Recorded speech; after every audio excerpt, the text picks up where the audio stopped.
the Virginia Horse Industry Board, Southwest Virginia Agricultural Association, and the Virginia Christmas Tree Growers Association are proud sponsors of Virginia farming. This program's brought to you by the Virginia Farm Bureau. Large or small, Virginia farmers work year-round to help put food on your table. And Farm Bureau works year-round to help farmers and all Virginians. Farming, it's all good. To learn more, go to vafarmbureau.org. Polaris, offering its hardest working, smoothest riding off-road side-by-sides, featuring the value-minded new Ranger 800 midsize, hunt, farm, or trail. Polaris has the Ranger side-by-side you want at Polaris.com.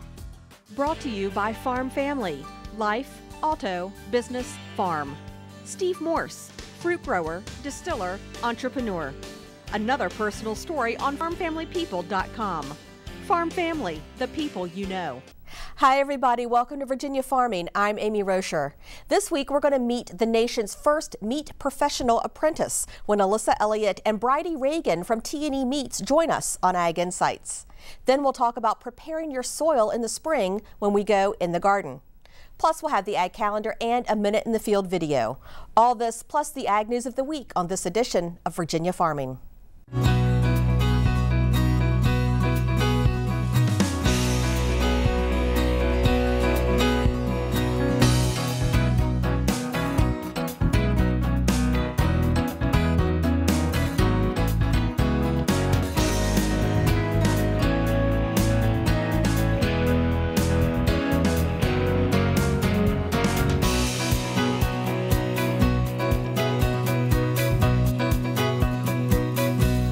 Despite a slow economic recovery worldwide, Governor Bob McDonnell announced that Virginia ag exports reached an all-time high of $2.61 billion in 2012, shattering the previous record set last year by almost 12%. Some of those top export products included soybeans, soybean meal, lumber, logs and wood products, unmanufactured leaf tobacco, soybean oil, wheat, corn, barley, and other grains. Agricultural and forestry exports have grown in value by approximately 17% since 2010. Virginia's strong position in the global marketplace is enhanced by a number of factors, including quality producers, agribusinesses and exporters, an excellent sea, air, and land port system, and a diversified portfolio of export markets and products. Agriculture and forestry are Virginia's largest industries, with a combined economic impact of $79 billion annually, $55 billion from agriculture and $24 billion from forestry. The industries also provide approximately 500,000 jobs in the Commonwealth, and that's according to the Weldon Cooper Center for Public Service at the University of Virginia. Well, one reason those ag exports increased could be the fact that most parts of Virginia were blessed with rain while a lot of our country was not. However, a USDA meteorologist says the drought-wise, the nation as a whole is doing better than this time last year. The USDA's Bob Ellison has more. While half the nation is still experiencing drought, USDA meteorologist Brad Rippey says things look better now than during last spring. So if you look at the major row crops in the Midwest, which includes corn and soybeans, we do have a fairly favorable moisture situation, at least in the topsoil moisture levels, heading into spring. The overall picture is certainly better than we were this time last year, especially for the Midwest. We still have a lot of concerns from California to the central and southern plains, however. Rippey says a lack of moisture from Texas to the west coast has kept things dry there. It will take a sustained period of cool, damp weather during the spring, and unfortunately long-range weather prognostications do not favor a whole lot of additional moisture for the spring across those areas. So there's still a lot of drought concerns from South Dakota to Texas and points west to California. But east of the Mississippi and in the south, Rippey says many places have gotten too much precipitation. Parts of the eastern Corn Belt have now had enough moisture that we may actually experience some planting delays early in the spring. And certainly across the lower southeast, particularly from the central Gulf Coast into Georgia, parts of the Carolinas, and even northern Florida, it has been extremely wet. In Washington, D.C., for the U.S. Department of Agriculture, I'm Bob Ellison. Thank you, Bob. The Food and Agriculture Education Information System says enrollment in U.S. college and university agriculture programs are up 21% since 2006. The data also show more than 146,000 undergraduates in ag programs. Whether aspiring farmers have college degrees or not, today's farmers need specialized training and experience in order to succeed. Now there are more opportunities to get that training through programs like the Virginia Beginning Farmer and Rancher Coalition Project. Like other programs, the Coalition Project is helping farmers learn about agriculture and connect with older farmers looking to retire. But there are also new opportunities like growing academies, the whole farm planning curriculum, and the Certified Farm Seeker program to train would-be farmers to become credible candidates for farm ownership. Now you can find a comprehensive list of regional, national, and federal resources at the website on your screen. The Beginning Farmer Project will also be launching a webinar series that will be made available for viewing on this same website. Beginning farmer or old hand, taking a close look at reproduction rates can be beneficial to all types of cattlemen. In this segment, Cindy Campbell reports on how important reproduction is to herd improvement. Better reproduction rates lead to better carcass quality. Among ranchers, the #1 reason for culling cows is just because they're open. When we deal with poor reproduction, we're not making the management decision. Mother Nature's making it for us. And so when we actually get our reproduction up, where we have high levels of reproduction, now we can come in and select animals if consistently her calves don't perform well. Well, it doesn't matter if she's open or pregnant, we still have a chance to cull her because we can still maintain our herd inventory, and fertility's not making our management decisions for us. In his work with several South Dakota herds, Perry has found that once fertility is at a certain level, producers can start fine-tuning their herds. Take cattleman John Mose, for example. In the past 5 years, he's actually brought all of his calf crop up carcass-wise to the level that his highest performers were 5 years ago. And so we've actually seen an improvement through genetic selection in marbling, percent choice, percent prime, moving the whole herd up and getting a better quality product by combining those genetics. And one of the things both herds have been able to do is really select replacement heifers to go back into their herd. In addition to using AI, they're adding the genetics back in that way by selecting replacement heifers that are really from these top quality AI sires. Mose says the key to his progress has been data. Like someone says, how come you're always weighing these cattle? How come you're always doing this?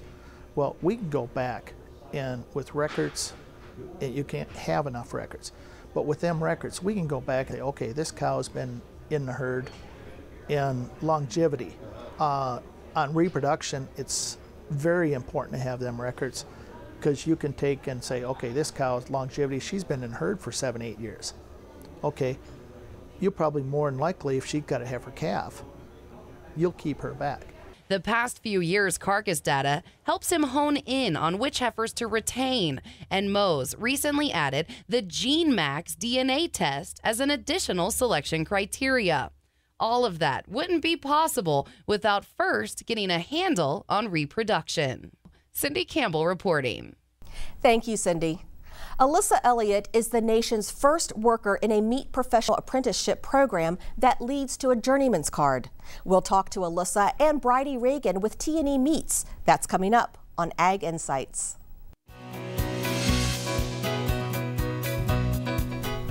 In January, T&E Meats began a new project that is the first of its kind in the nation. It's a state-approved apprenticeship program to train meat professionals. This apprentice will receive a journeyman's card from the Virginia Department of Labor and Industry when she completes the apprenticeship. It's my pleasure to welcome from T&E Meats, Brydie Ragan and apprentice Alyssa Elliott. Ladies, welcome to Virginia Farming. Thank you. It's really nice to have you here. Brydie, if you can give me some background on this entire apprenticeship program, how did it get started? Okay, well, from day one, we realized that there was not enough talent out there to bring in the people we needed to work the business. Unlike a lot of businesses in today's economy, our processing business has been growing about 20–25% a year. And because most of the processing nationwide is done by a few major companies in very large plants, there just aren't trained butchers. So we realized that at some point we had to take the bull by the horns and actually start our own program. So how did this come about, and how did Alyssa get into the picture? Okay. So we were looking at beginning the program, and unlike electricians or plumbers where you can go to a vocational technical school to get the schooling part, we actually realized we had to be both the educator as well as the job site for an apprentice. So we went to the state, Dolly, Department of Labor and Industry, because I knew they had an apprentice program, and said, how can we make this a state-approved program? So we worked with them, and T&E, like I say, took the bull by the horns and started the program. Wow. Now you do get grant funding from the Department of Labor, is that correct? No, not quite. It's actually, well, actually it is the Department of Labor, but it's the U.S. Department of Labor. Okay. We had funding for Alyssa, not for all necessarily apprentices, but for Alyssa, because there's a particular program right now that gives, Department of Labor has sponsored to infuse the economy with some opportunity, and it's for people who are unemployed or people who are underemployed. So we were able to go through Valley OJT and get some money for Alyssa. Oh, good. Because I think that helps build your program. It's hard to start from scratch. Absolutely. So that gives you a little more stronger backbone there. Right. Alyssa, tell me a little bit about yourself. Well, I am originally from Harrisonburg, Virginia. I graduated from Broadway High School and then went on, as many gobblers do, to Virginia Tech, where I majored in animal and poultry sciences with an emphasis in livestock business and production. During my time at Tech, I got involved with the Meat Science Center and found that it was something that very much interested me. The process of taking a live animal all the way to a steak on your dinner plate, the entire process and how that goes about was something that I really found interesting and dove right into. And then I came back here after I graduated from Tech in May of 2012 and walked into T&E, just looking for a job, handed them my resume, said, I'm not sure if you're hiring right now, but I just figured I'd bring my resume by. And Brydie was in the office at the time, and she says, well, we're not exactly hiring at the moment. And then she started reading my resume. I was like, actually, do you have a few moments? I'd like you to introduce you to our owner. Wow. So that's when you met Joe, and then everything else started to fall into place. Yes. They told me about this apprenticeship program that they were trying to get started and decided that someone with my particular line of experience, having come from an educational academic background, as well as having a lot of hands-on experience in every aspect, would be a good asset for them. And hired me on to not only be their first apprentice, but to help develop the program as well. Well, in regards to your academic background, is there, did you get a feeling that there are other peers who are interested in doing the same thing, or were you kind of out there by yourself thinking, this is something I want to do? Is there an interest of other young people to do what you're doing? There is. It's definitely an area of more hands-on skill as opposed to bookwork. Our apprenticeship program is unique in that we have not only aspects of the on-the-job hands-on training, but there is an aspect of bookwork and learning that doesn't quite go to the level of, say, university learning, but is more like a vocational school of what you would get going to a VOTEC of some sort. Right. And hence the journeyman card that you will have upon completion. How long is the apprenticeship? It's a 3-year program. 3 years, okay. So the program consists of 6,000 hours of on-the-job training in different areas, covering everything from learning about inspection to actually getting your hands on every stage of the harvest process. And then it also consists of about 150 hours of outside classroom study work per year. So tell me, I know you haven't been doing this very long, but what have you learned so far? I've learned a lot about what it takes to manage and run a small processor, and especially focusing in on the local natural grass-fed movement, which is the majority of T&E's customers, and just their unique needs as opposed to the large-scale grain-fed, traditionally raised beef. And are you enjoying it? I am, very much. Good, that's great. Brydie, I wanted to ask you, Alyssa was talking about the grass-fed movement, and I think it comes down to a lot of the buy local movement. It's becoming so popular nowadays, which I think is really a wonderful thing. Has that influenced how you guys do business, or has it influenced your business at all at T&E Meats? Absolutely. And as I mentioned earlier, we've been growing in this economy at 20–25% a year. And if you look at the USDA statistics, farmers markets since the inception have been growing at about 17% a year. And we're finding that overall beef processing or beef consumption is going down in the U.S., but grass-fed, local, all that beef is going up. So obviously, as a local processor for our local farmers, we've felt that significantly. Sure. Yeah. And so you guys, you only do processing for local farmers. You process the meat for them to sell. That's correct. They bring their animals in live, and we harvest the animal. We process the animal according to their directions, make sausage, steaks, burger, whatever they want, and then we give it back to them in vacuum packs, and they sell it. Okay. We do have quite a few private labels that we will actually, because we are USDA inspected, we can put custom labels on the product that has their name, their logo, their information, and has that stamp of USDA inspected, meaning it can be sold anywhere in the country. Okay. So, I don't know which of you would like to answer the question, but I'd like to know, maybe from each of you, why do you feel like this apprentice program is so important? Partly because, of course, it's such a growing industry, and because you just can't get trained out there. There are very few programs. There's some small ones that you go for a couple months or maybe a year, but there's nothing that's comprehensive that truly creates a professional. And because it's such a growing part of the economy, it's very important not only to us, but to the business in general. Sure. Okay, if I may add, I think it is very much a skilled profession. You have to have a lot of training and a lot of skills to be able to operate that knife on the cutting table to cut the specific steaks, the specific cuts.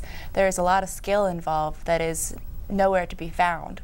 In the industry as a whole right now, the majority of it is so fast-paced. It's on conveyor belts. People are trained to do a single cut, and that's all they do day in, day out. So the whole artisan butchery has really been lost in our country.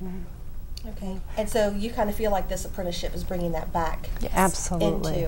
And you know, T&E, when Joe and Joel started the company, one of the parts of our mission statement is education. So we're not just there to cut meat and make it work, but that is literally part of our mission statement. And I want to let our viewers know that T&E Meats is actually owned by Joe Cloud and Brydie, his wife, and Joel Salatin. So it is a locally owned company as well. Absolutely. I think another thing that comes to mind when I think about this apprenticeship is your age. You're very young, and the average age of our farmers nowadays is around 60. And if I heard Joe correctly, that's around the average age, and probably young for some of these high quality butchers that we have today. What's your take on trying to get more young people into a program like this? I think it's very promising. Very many of our customers currently are young. They're not much older than myself that are starting these farms. These local food movement is driven a lot by the younger generations, and I think there is definitely a big interest there and a big growing interest to provide local healthy food. Okay, so what do you suggest for anyone else who might be looking to get into apprenticeship to this meat professional apprenticeship? What should they do? First off, I'd say to contact us. As Brydie stated, one of our major parts of our mission statement is education. We give tours almost weekly sometimes to anyone who would want to come and see the processes that we do. And we can offer a lot of information and encouragement to people who are interested in pursuing our apprenticeship program or something similar. Help give them some guidance as to what path they can take. Right. And Brydie, are you guys going to offer another apprenticeship anytime soon? We're hoping that this August we'll be able to bring in another apprentice and perhaps have one from inside our own company as well. Oh, that's great. Yeah. Well, good luck to you both. Thanks. It's a great program, and I wish you luck, and I'm glad everything is going smoothly for you. Great. Thank you. We'll be right back.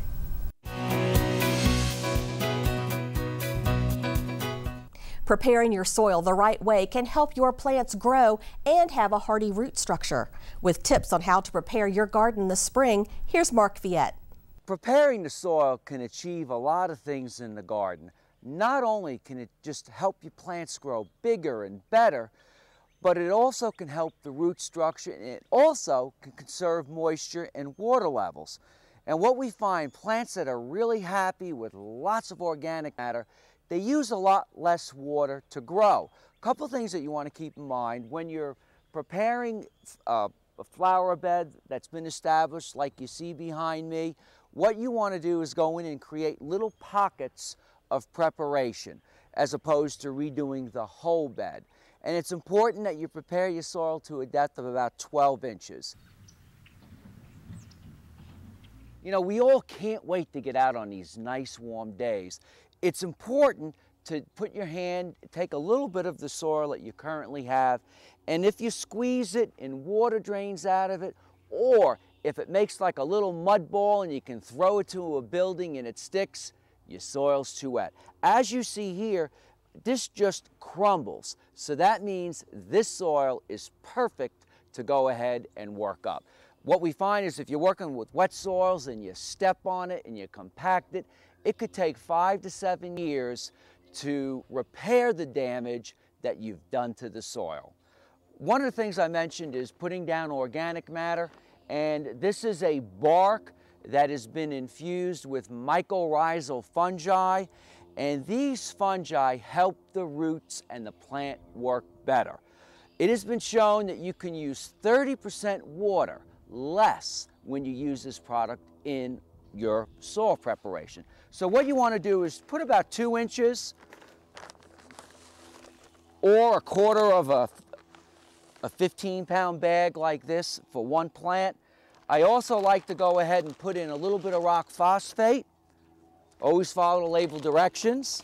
And then I like to use Plantone, which is an organic fertilizer. And then I also like to use just a little bit of green sand. Once you've done that, you're then ready to prepare the soil. Just take your fork, go down about 8 to 10 inches, and take a little section, and what you do is turn it upside down, and you just do the same thing here. And if you've got soil like this that's been worked before, it's pretty easy. Heavy clay soils may take a little longer. And once you've done this, you hit it with the back of the fork to loosen it up, and you are now set to plant your plants. It's real important to add your organic matter, your Plantone, your green sand, and your rock phosphate. The happier the plant is, the healthier the plant is, and the more organics, the better the plant can deal with disease problems. And then you just go in the garden and you just till the soil just like this, and you're ready to plant and enjoy the fruits from your vegetable garden. I'm Mark Viette. Join me next time in the garden. Taking a look at our ag calendar, a free screening of the recent documentary Symphony of the Soil will be held Monday, March 25th at 6 p.m. at James Madison University's Memorial Hall. The film examines the human relationship with soil, including the use and misuse of soil in agriculture, deforestation and development, and the latest scientific research on soil's key role in addressing some of the most challenging environmental issues of our time. The screening will be followed by a panel discussion.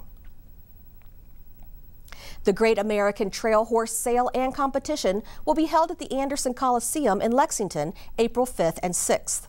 This unique event is for all breeds and features seminars, demonstrations, and various competitions. You can find more information at greatamericantrailhorsesale.com. That does it for our show. Have a great week, everyone. I'm Amy Rocher for Virginia Farming.